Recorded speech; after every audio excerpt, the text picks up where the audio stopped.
When you can see yourself in a different way, you can stop patterns of sabotage, destruction, going down a path that would end up bringing you out of your happiness. You can make a choice on these patterns that are ancestral or familial, patterns that are karmic, because you can see it. That's Yes. wisdom, right? That's Yes. wisdom. You can see, oh, if I go down that road this time, I know where it will lead. I don't want to do that this time. Right. And that's how our life changes, and that's how we become happy.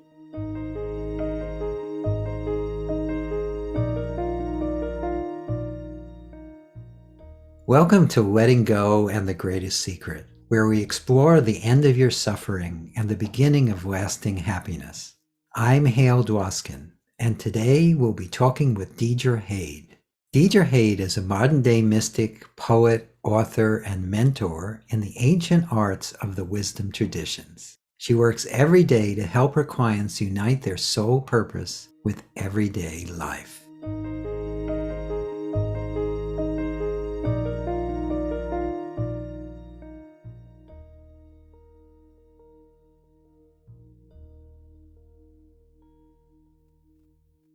And I love this book, The Greatest Secret, because what Rhonda's talking about really is the greatest secret. In my vernacular, the way I work with people, I call that the greatest secret, the silent watcher. And the silent watcher is this place within us of consciousness, of pure existence. It is the knower of the knowing. So, we have the knowing, like I think I know who I am, or I know that Right. I know there's a lamp there, and I know today is whatever the date is. But then there is the knower of the knowing.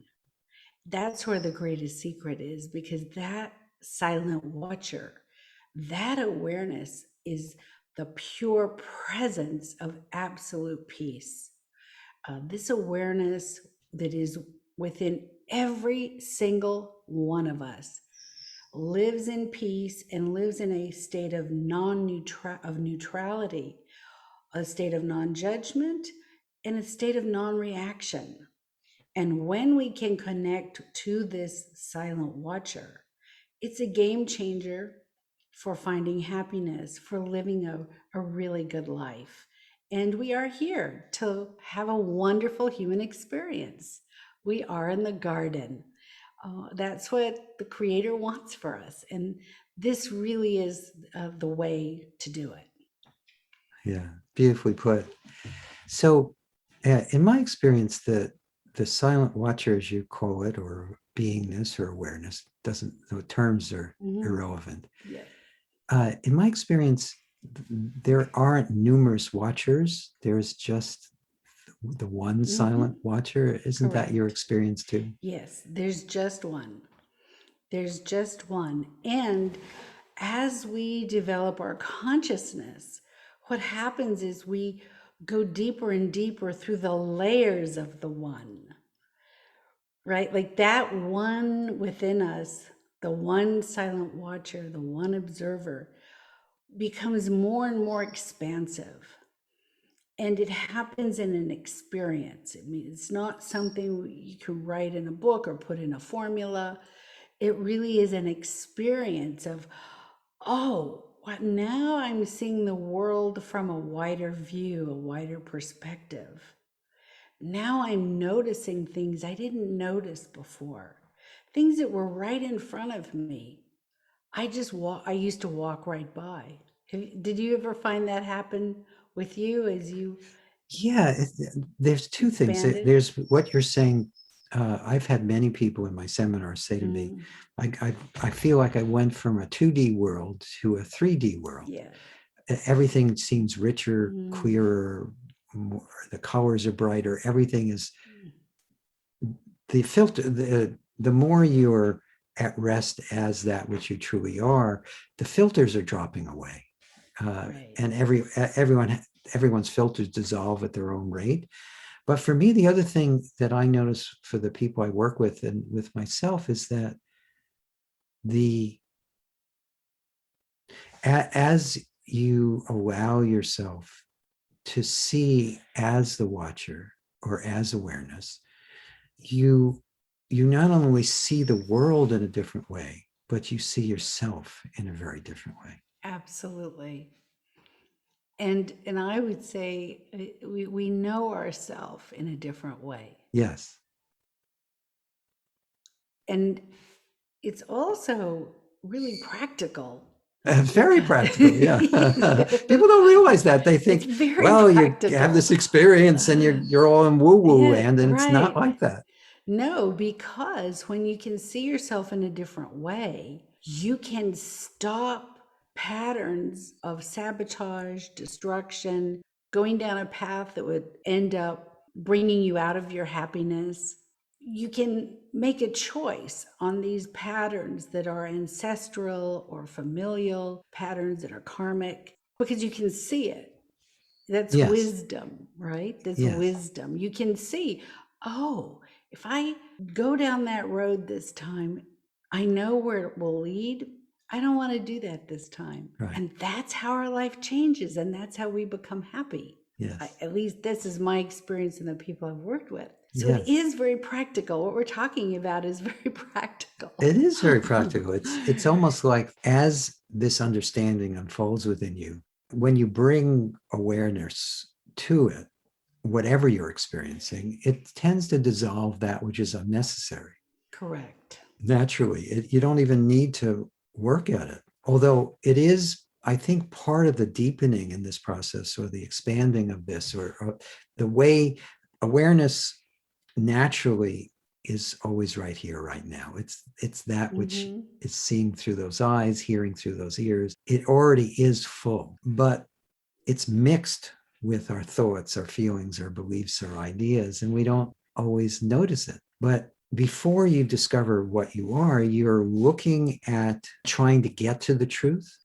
But as you discover that which you are, you're coming from that. And in coming Yes. from that, things Mhm. transform naturally. Has that been your experience too? Yes, absolutely. And the beauty, as I share with people who study with me, is that when the perception shifts, just as you were so eloquently explaining, you realize that we are a reflection of the light of all that is, the knower, the silent watcher, the pure consciousness, and that everything is truly a reflection. And when we can clear the filters, we see the truth of that reflection. Yes. It's like if you had a flower and it looked kind of gray, then you realized there was glass over it that was gray. And then you just removed the glass and you went, oh my, the flower's really yellow. Right. Right? You mean my brother-in-law is really nice? Right.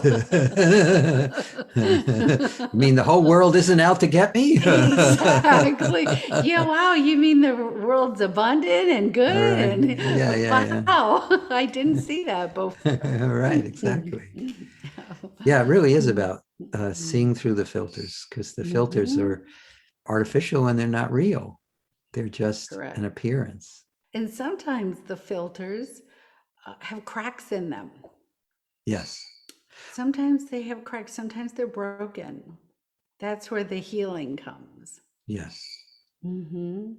Yeah, well, in my experience, and let me know if you agree with that. The Mm-hmm. cracks actually appear from within because that light that you are is shining through, and the filters start to come apart. Correct.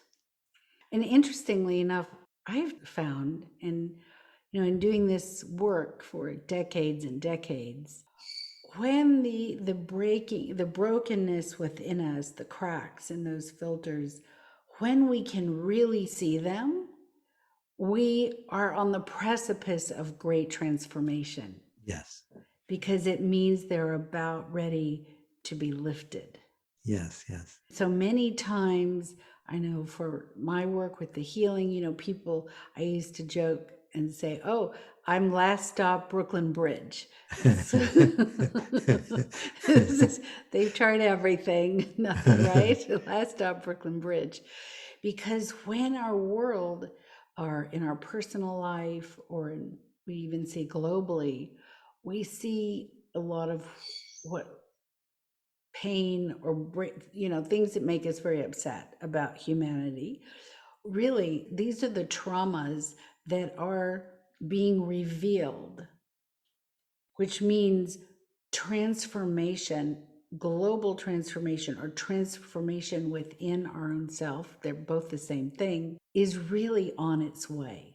And it's really the time to dive into the spirit and into the greatest secret and into that silent watcher and that pure awareness. Sometimes we get afraid, and that's when we run away. But it's really time to dive in, because there is a miracle just on the other side of that. Yes, yes. When we stop living life on the surface, we Right. discover an infinite pool of happiness and joy and peace and certainty. And then that informs or colors our experience. So it's, again, back to what you said earlier, it's very practical. Even though it seems like it's not, it's very practical to recognize that which you truly are. Absolutely. I'll tell you kind of an interesting little story. I was reading Sure. about, because I love history, I love to study, about the wisdom schools in Egypt. So apparently, at least from the evidence we've discovered and the writings, that in Egypt, they set up wisdom schools for people because they felt without them, people could not be happy. They couldn't have a good experience, no matter if you gave them the grain, the food they needed, you took care of them, gave them everything they needed. The people would still not have a good life. And they were worried about what would happen to the population, to the people, or in that time, their world, if people did not know or have a path of wisdom. And they set up these wisdom schools. And many of, like the Vedas, the Upanishads, even the Tree of Life of the Kabbalah, that goes so far back to these ancient wisdom schools.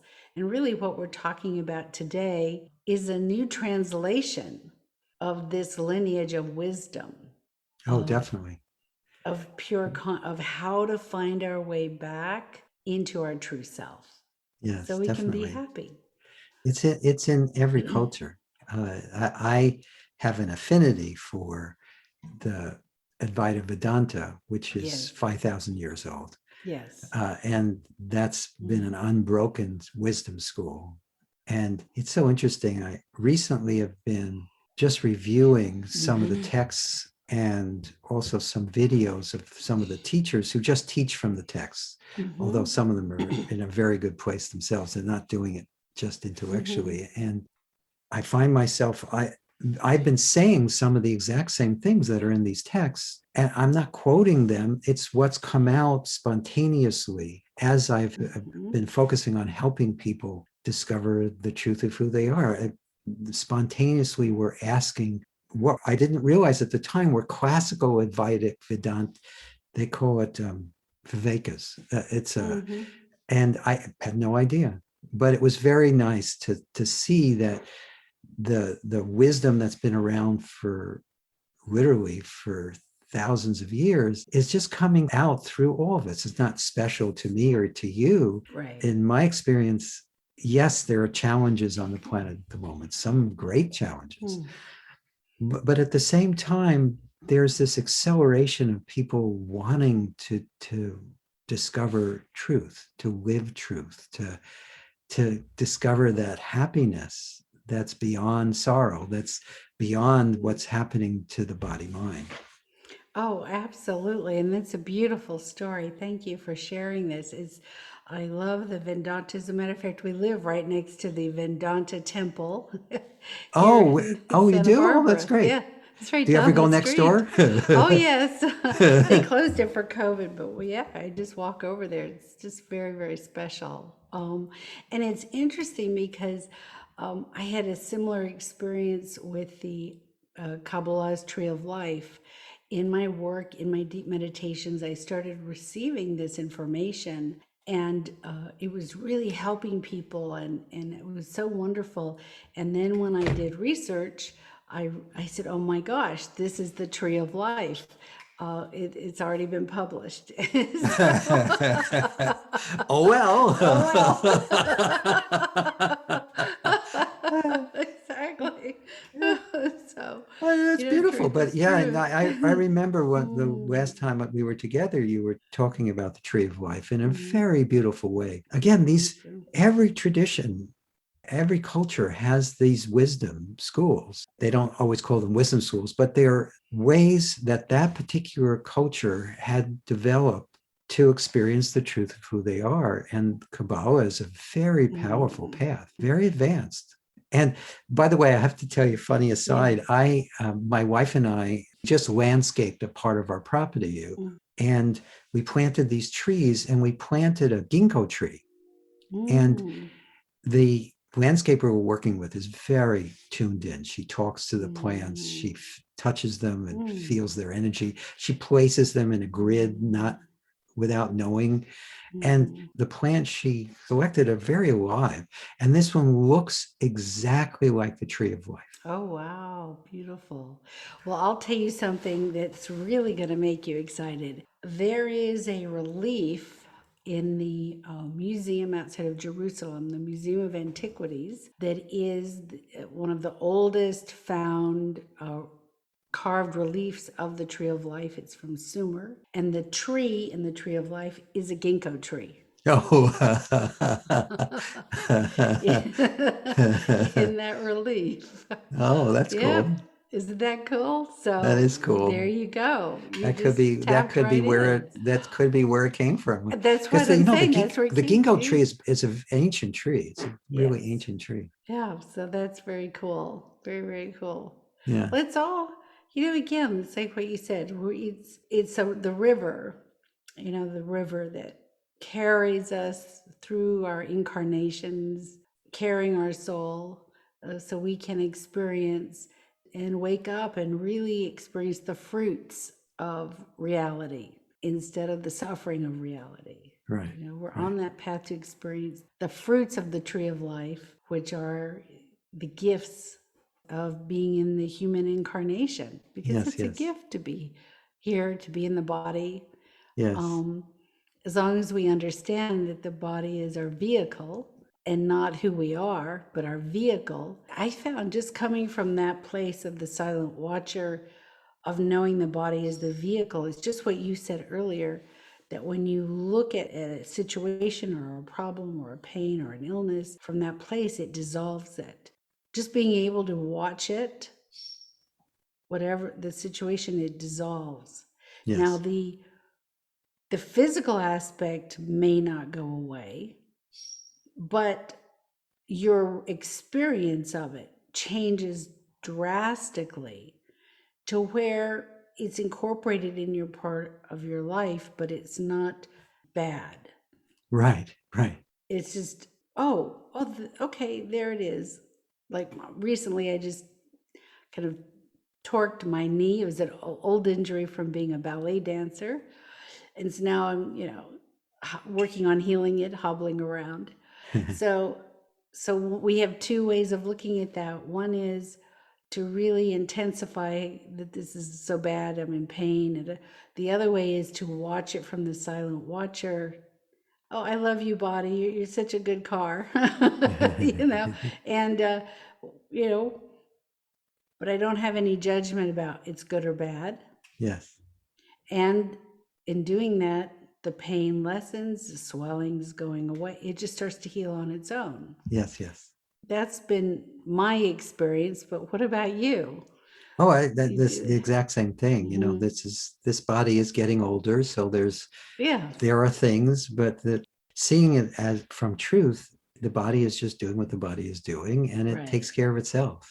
And right. it's not that you don't do whatever you can to nurture and Hmm. support it. Just if you need vitamins, you take Hmm. vitamins. You need to go to a practitioner, you go to a Oh, practitioner. absolutely. But I find that if that awareness that I am, that Mm. beingness that I am, that you are, that all is neutral and completely accepting of whatever experience is appearing in the body mind world. It's an affectionate awareness. Yes, I It's love that. and it just allows for all to be as it is. And so even when things are off with the body or off in the life isn't going the way you'd like, the suffering isn't there because you're not identified with it. You're not lost in the story of it. You're just being yourself. Absolutely. Absolutely. And I love what you just said about the affectionate observation. And it Yes. is. It's very the awareness, the silent watcher, the consciousness within us, when we connect with that, it's love. Yes. There's a rayification or a radiance of love that's just Yes. always there. Yes. Yes. It's just always there. It never ever goes away. Yes. Yes. And it's beautiful to be able to connect with that. One thing I always share with those who work with me, I say, just if you don't have time to do the deep meditation, that someone like I do, I do a lot of meditation because I just, that's where I'm happiest. Yes. But if you don't have time, just throughout the day, take one moment and connect into that awareness. Yes. And sometimes what I found helps people is if you visualize, if you can see a light within or a ray of light, sometimes that will help to kind of anchor one into that I am that I amness.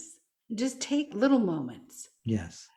And what will happen, what I found with where people reported back is that, wow, now they're living more and more in that state of the watcher as Yes. opposed to going in and out.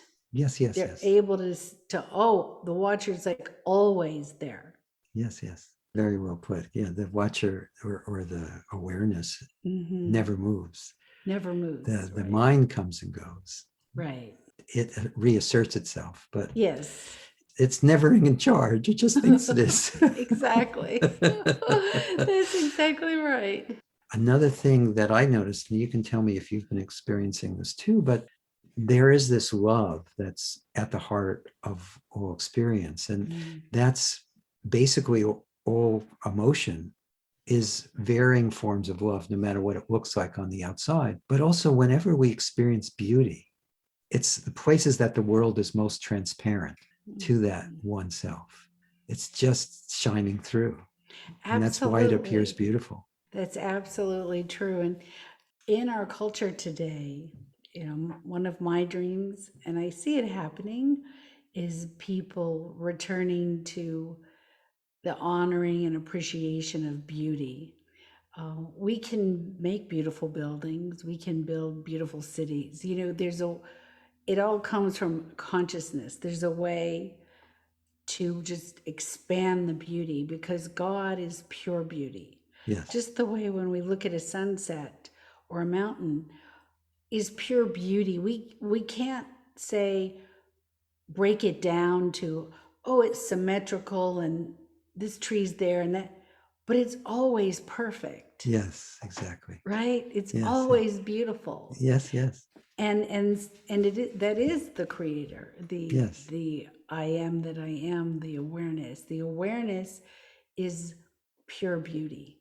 And so Yes. when we experience beauty, we're healed. That's if the awareness is shining through and things are reflecting and refracting back, Yes. the more we can create beauty, well, then the reflection back is even a greater beauty because you have the awareness that's always shining into Uh-huh. this world of light. And then when we as the human create beautiful moments, loving moments, a devotion, care for each other, what happens is we now, the light reflecting back is even greater. Yes. So it is like this. And what we're actually doing in this kind of ping pong of energy of pure energy, we're actually growing and expanding the consciousness of that light for all of humanity. Yes, yes. And it's all of us doing that. All of Even the us people doing who it. are even the people who aren't Oh, yeah, aware of this absolutely. at all. At all. The Yeah. Yeah, it's not unique to people following what you teach or what I teach. Mm. It's someone who's, I there was a minute or two ago, there was the sound of the people were picking up the garbage. It comes every Right, right. Friday, and they pick up the Yes. garbage, Yes. and uh, but that's beautiful too. There is beauty in all creation, and one of the things I think you probably noticed this too, in addition to it's wonderful to create as much beauty in our lives as possible and amplify the love aspect as well. But Mm. the other thing that happens is you start to see everything from the perspective of Mm. love, from the perspective of beauty. And that also amplifies things, but Mm-hmm. it also just feels wonderful. And it's very Absolutely. nurturing and supportive of everything. Absolutely. Well, I have to tell you, you tickle me because I'm thinking when I hear the garbage trucks come, I think that is not beautiful. They need to put a muffle on that. So now, Hale, I'm like, okay, I got to up my game. I'm going to see how I can make this Right. beautiful. Right. I'm thinking, well, maybe that's because you're a guy. Maybe that's what it is. Oh, it could be. Who knows? I mean, like my husband, he's got like cars that make a lot of noise, and I'm like, Right. that's so loud. Where's my I don't have a Tesla, but one day I'll get one. They're so quiet. So maybe that, but Yeah. right. So it's the perspective, right? It's all perspective, absolutely. I think there's an expression, beauty is in the eye of the Yes, beholder. exactly. So that relates on a Mhm. human level, but it's interesting. As I said that, I realized it relates on a universal level as well, Yeah. because the eye of the beholder is the one eye That's that you and right. I share. So, Yes. and all share. So that's wonderful. Yeah. Well, that's nice. So the eye, which is the beholder through you, experiences the noise is beautiful, and the eye that is within me experiences it is not so beautiful, but it's all perfect Right. because the That's true. eye is having its experience. That's right. That's right. That's absolutely true. So I know that you have tools that you like to share with people. And I'd love for you to share a tool that you think would be appropriate for this audience. Oh, absolutely. Um, I think what I'd like to, and first of all, I'll just say, and thank you for asking, Hale. These tools, which are, quote, spiritual or mystical in nature, you know, how we would interpret it, again, are very practical. And, you know, we are here as spiritual beings having a human experience, and our human experience becomes richer, more exciting, more abundant, or maybe exciting is not the right word, but more Yes. fuller with love Yes. when we can live in union with this spiritual self, this mystical self, and our practical, got to get things done self. It's so we're not bifurcated back and forth between these two worlds, which gets us exhausted. Yes. It's how do we take this spiritual into the world?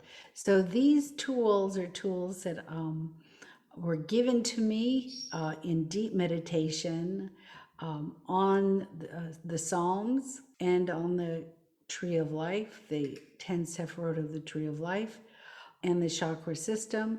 And in deep meditation over years, these different tools were shown to me Mhm. and then asked by the watcher, the one that said, share this. Mhm. And so I said, okay, okay, yes, yes. So this is where they come from. And the first tool is what we talked about was the silent watcher. And one thing that people have reported back to me has really helped them. They're trying to find a deeper way to connect to the silent watcher is this exercise. So I'd like to try it and see if Oh, yeah, let's that can do it. maybe can Absolutely. help you, those of you listening and watching. It's kind of silly, it's kind of fun, but we've had great success with it. So it goes like this. So I want you just to close your eyes, and then as you close your eyes and look within, just very gently watch your breath. Just watching your breath. Inhale and exhale. Just a few breaths. And now I want you to imagine, use your imagination, because imagination is really our key to opening up our divine self. And I want you to imagine that there's a little mini me, a little you sitting on the top of your forehead. And maybe you're standing there, maybe you're sitting with your legs crossed, maybe you have your hands on your hips. Well, however it is, it's just imagine there's a mini me sitting right up, right where your forehead meets the top of your head.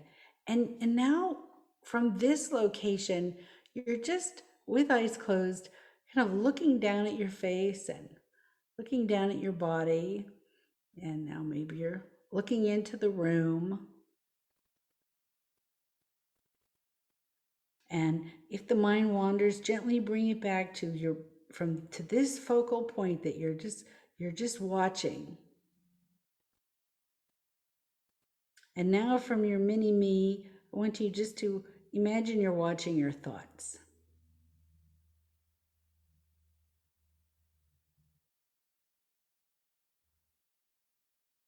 Just seeing. And now as you watch your thoughts, imagine these thoughts are tied up in a little ball of string, and then as you look at your thoughts, they unravel. Mysteriously, they unravel and they all lay flat like these long threads, very peaceful and in order. And now these threads, which are a thought, gently begin to fall, just falling away, letting go. Very good. And now, from bringing our attention back to our mini me, you can also now just allow that image to float away and be aware that here in this location is this beautiful, beautiful eye, the eye of our soul. And you're just watching.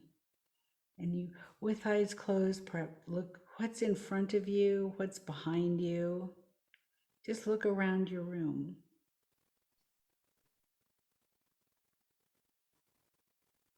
And now let go and just simply allow awareness to fill your whole being of this silent watcher. Very good. And when you're ready, just open your eyes. That was fun. Yeah, good. Yeah. Good. What is there anything you want to share with me? And then I'm going to tell you why, kind of how we use this in our everyday life. But Well, is there anything you want to share back? what I found is that my awareness localized in that particular spot. Right. And then I actually could see strings falling off. Mm-hmm. And what was the other thing I noticed? That the silent watcher was watching the entire time. Exactly. So that's the main thing I noticed, is that as I'm doing this, it just kind of deepened the awareness of awareness. Exactly. Yeah. Excellent. And you are so expanded and so aware.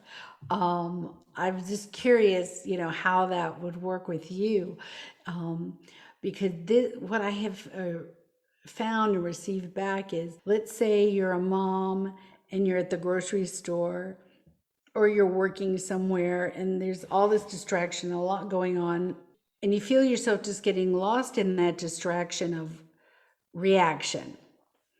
What I found is just by having a location to anchor into for awareness, which this, interestingly enough, this location here, which is, you notice it's not the crown chakra, or it's not Keter in the tree of life, it's not the third eye, but this area here is a very powerful vortex and opening of consciousness. Of course, we have them in our heart and in different areas, but in this area here, right where the top of your forehead meets, like right at your hairline, Right, right. that this area is an energetic opening of consciousness. Yes. So when you just play with it, that's why you say the mini me, and just shift your perception for 1 second to this place, what that does is it breaks that patterning in the brain of whatever's going on, how we're dealing with the world. And automatically what people have shared is, oh, I shifted out of my normal response in a situation to a better response, or I was able to get perspective on a situation. And really, it's all about being able to tap into that awareness at a second's notice, Yes, yes. because life is just coming. So that's why I give this tool, because it just, by having a location, it just helps to anchor into awareness. Yes. Yeah, no, Until it's you don't need it anymore, but right. it's a Well, good it's so doorway in.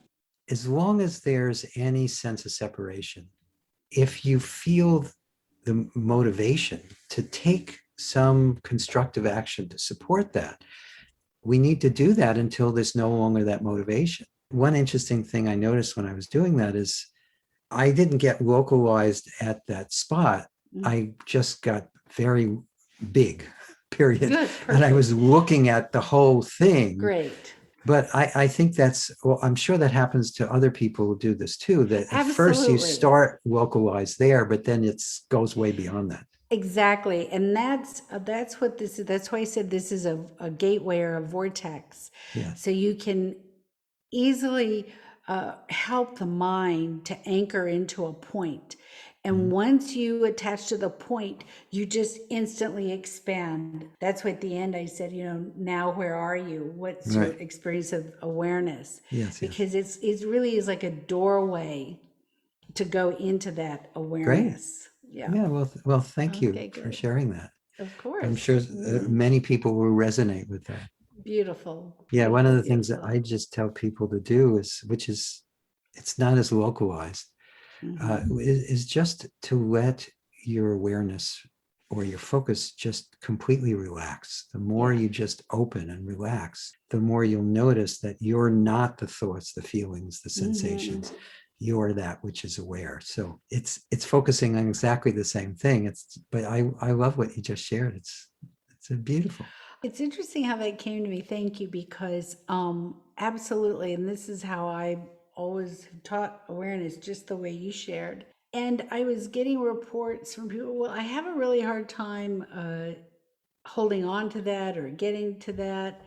And I prayed and meditated, and that's when I got the message from the presence that there was this gateway that one could focus on this one location and be able to move into awareness.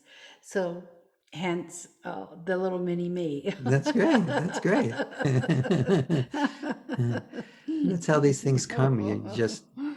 I find they come either at moments where you're so not connected to the body mind that there's just awareness. And they also come for me when I'm in front of someone who needs support.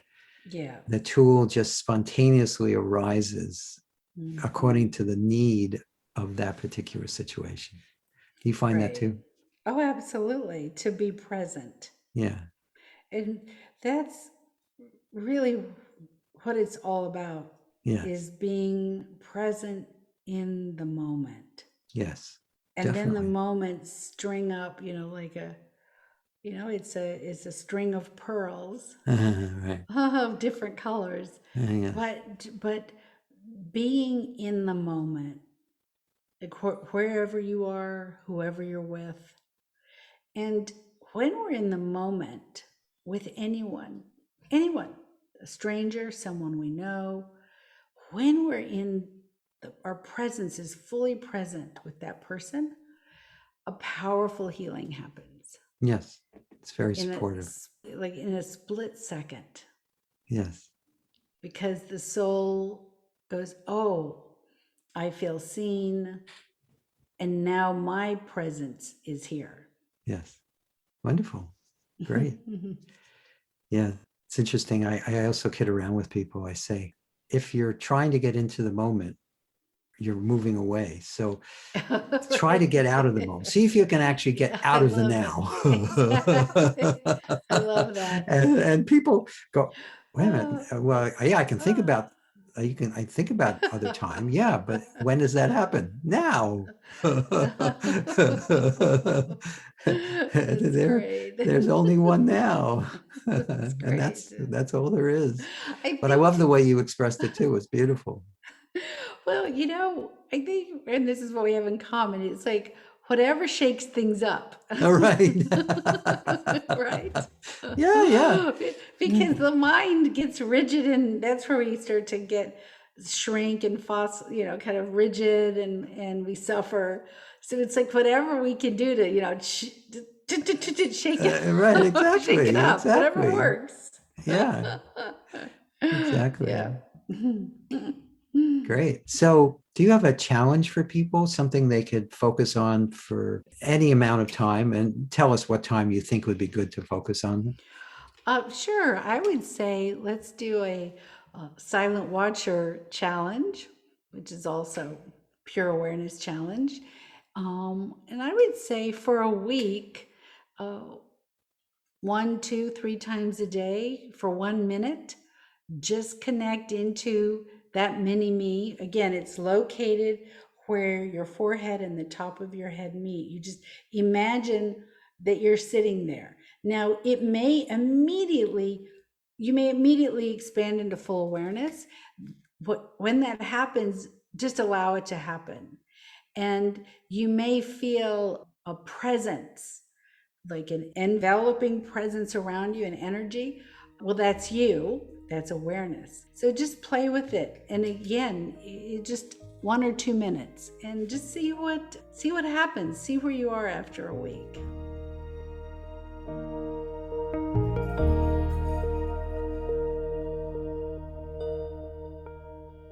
I encourage you to follow Deirdre Hade's challenge of touching into the silent watcher for a minute, a few times a day, and notice where it leads you. Look for Deirdre Hade on Instagram or visit her website, deirdrehade.com. That's Deirdre, spelled Deirdre, Hade, spelled Hade, deirdrehade.com. You can learn more about her offerings, including her inspirational book called The Not So Little Book of Surprises, and a quarterly mentoring series she presents live called Receiving Bliss. If you enjoyed this podcast, please subscribe so you have immediate access to future episodes. Please give us a 5-star rating and share it with the people you care about.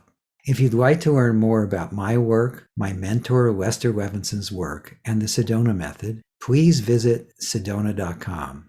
As you explore our site, you'll learn the key to lasting happiness, success, peace, and emotional well-being. We have books, courses, events, and plenty of free material to explore. Again, go to sedona.com. That's sedona.com. Thank you for being here. And we'll catch you in the next episode of Letting Go and the Greatest Secret.